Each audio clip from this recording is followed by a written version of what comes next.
This is my 7th State of the State address, and I've come before you to present a budget in good years and in bad, in years of crisis and years of relative stability. There's a whole industry of backseat bellyachers in this state and around the country who make a profession out of rhetorically tearing down Illinois and suggesting that if we would just enact one of their magic bean fixes, that we would never face another difficult budget year. But there's one thing that I've learned as governor: there are no magic bean fixes. And each year there's some difficulty that requires us to work hard to overcome it. This year, the surfacing difficulty is Donald Trump's and Elon Musk's plan to steal Illinois' tax dollars and deny our citizens the protection and the services that they need. I want to offer you a few examples. 20 million Americans, 700,000 of them here in Illinois, will lose health care coverage if congressional Republicans are successful in their effort to cut the Affordable Care Act. And rural hospitals across Illinois will be shuttered. The Trump administration cut off funding for food safety inspectors for nearly a month, impacting more than 70 meat and poultry facilities in Illinois. Without these inspectors, the supply chain collapses, prices go through the roof, from farmers to truckers to meat packers to retailers. Jobs will be lost.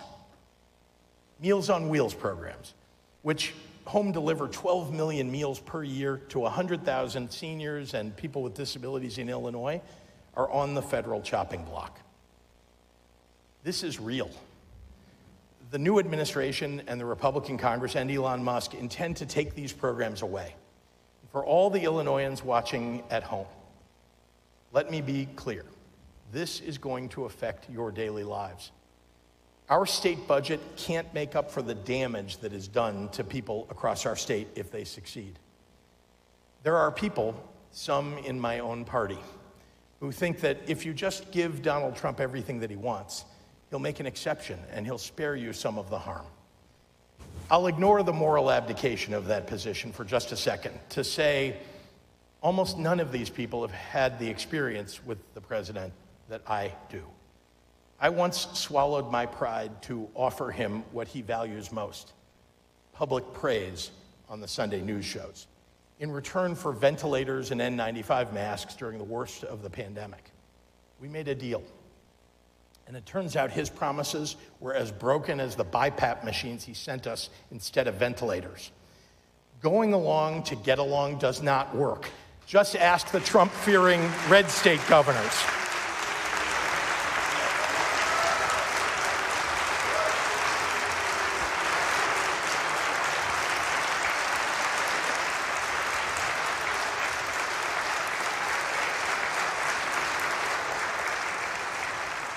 You can boo all you want until your constituents lose these services. Those Trump state, red state governors are dealing with the same cuts that we are, and I won't be fooled twice.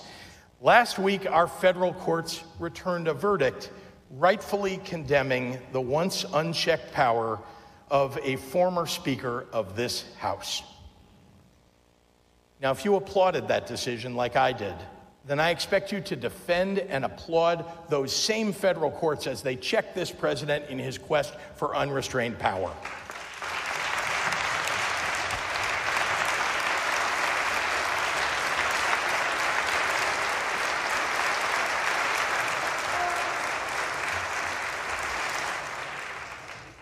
I've been reflecting these last 4 weeks on two important parts of my life: my work helping to build the Illinois Holocaust Museum, and the 2 times that I've had the privilege of reciting the oath of office for Illinois governor. As some of you know, Skokie, Illinois once had one of the largest populations of Holocaust survivors anywhere in the world. In 1978, Nazis decided that they wanted to march there. The leaders of that march knew that the images of swastika-clad young men goose-stepping down a peaceful suburban street would terrorize the local Jewish population, so many of whom had never recovered from their time in German concentration camps. The prospect of that march sparked a legal fight that went all the way to the Supreme Court. It was a Jewish lawyer from the ACLU who argued the case for the Nazis, contending that even the most hateful of speech was protected under the First Amendment. As an American and as a Jew, I find it difficult to resolve my feelings around that Supreme Court case. But I am grateful that the prospect of Nazis marching in their streets spurred the survivors and other Skokie residents to act. They joined together to form the Holocaust Memorial Foundation and build the first Illinois Holocaust Museum in a storefront in 1981, a small but important forerunner to the one I helped to build 30 years later here. I do not invoke the specter of Nazis lightly, but I know the history intimately and have spent more time than probably anyone in this room with people who survived the Holocaust. Here's what I've learned. The root that tears apart your house's foundation begins as a seed of distrust and hate and blame. The seed that grew into a dictatorship in Europe a lifetime ago didn't arrive overnight. It started with everyday Germans mad about inflation and looking for someone to blame. I'm watching with a foreboding dread what is happening in our country right now. A president who watches a plane go down in the Potomac and suggests without facts or findings that a diversity hire is responsible for the crash. Or the Missouri Attorney General who just sued Starbucks, arguing that consumers pay higher prices for their coffee because the baristas are too female and non-white. The authoritarian playbook is laid bare here. They point to a group of people who don't look like you and tell you to blame them for your problems. I just have one question. What comes next? After we've discriminated against, deported, or disparaged all the immigrants and the gay and lesbian and transgender people, the developmentally disabled, the women, and the minorities, once we've ostracized our neighbors and betrayed our friends, after that, when the problems we started with are still there staring us in the face, what comes next? All the atrocities of human history lurk in the answer to that question. And if we don't want to repeat history, then for God's sake, in this moment, we better be strong enough to learn from it.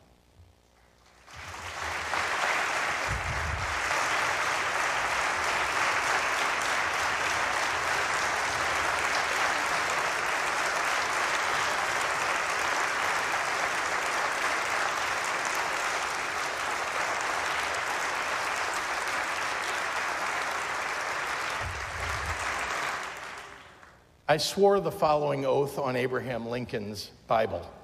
I do solemnly swear that I will support the Constitution of the United States and the Constitution of the State of Illinois, and that I will faithfully discharge the duties of the office of governor according to the best of my ability. My oath is to the Constitution of our state and of our country. We don't have kings in America, and I don't intend to bend the knee to one.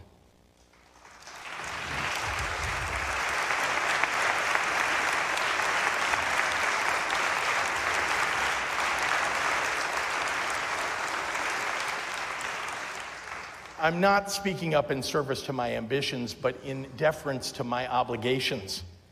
If you think I'm overreacting and sounding the alarm too soon, consider this. It took the Nazis 1 month, 3 weeks, 2 days, 8 hours, and 40 minutes to dismantle a constitutional republic. And all I'm saying is that when the 5-alarm fire starts to burn, every good person better be ready to man a post with a bucket of water if you want to stop it from raging out of control. Those Illinois Nazis did end up holding their march in 1978, just not in Skokie. After all the blowback from the case, they decided to march in Chicago instead. Only 20 of them showed up. But 2,000 people came to counter-protest. The Chicago Tribune reported that day that the rally sputtered to an unspectacular end after 10 minutes. It was Illinoisans who smothered those embers before they could burn into a flame. Tyranny requires your fear and your silence and your compliance. Democracy requires your courage. So gather your justice and humanity, Illinois, and do not let the tragic spirit of despair overcome us when our country needs us the most. Thank you.